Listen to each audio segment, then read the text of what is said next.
Hi there, Niall here with a quick tutorial on just how exactly do you find out if two pieces of audio are identical. Right in front of me I've got Adobe Audition CC 2018. You can use a previous version if you like, because it should be pretty much exactly the same. And I've got a musical track here, which I've got in stereo, and it sounds like this. Doesn't really matter what it sounds like, but it sounds like that. Let's make a copy of it.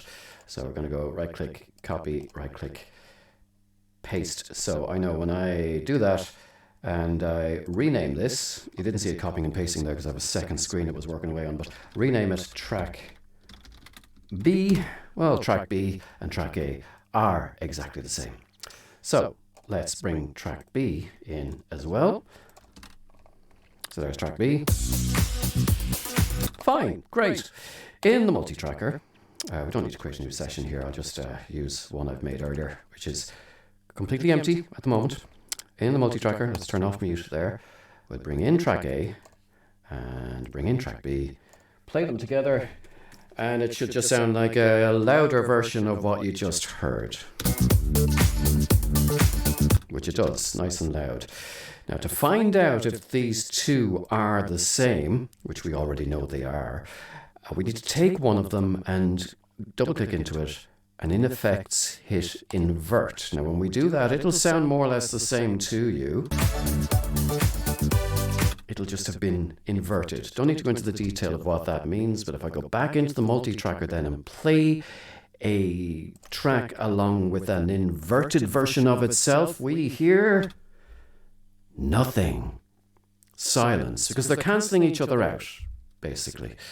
So I go back into track B, undo the invert by inverting it again, back into the multi-track. There they are playing. Now, to take this a step further, let's go into track B and let's change it by making it mono. Okay, so if we have a stereo and mono version of the same track playing next to each other. If we play them together, sounds much the same except a little more centered perhaps because the stereo elements are brought into the center by the mono part playing next to it. But yeah, we do hear them. Now if I invert track B to see, are we listening to two things exactly the same? We know we're not, because up here is a stereo version, up down there is a mono version, so they are inherently different.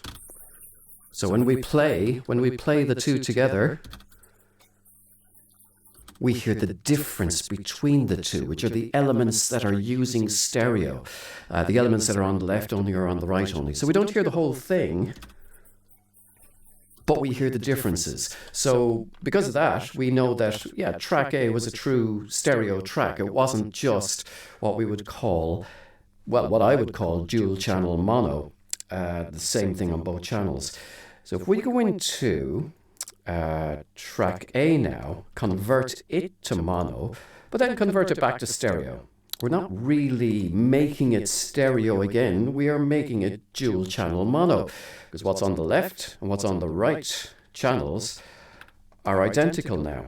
They weren't earlier because it was proper stereo, and if we go back into our multi-tracker and play those together, we get silence, because what we have now in what looks like a stereo track and what we have in what looks like a mono track are actually identical pieces of audio.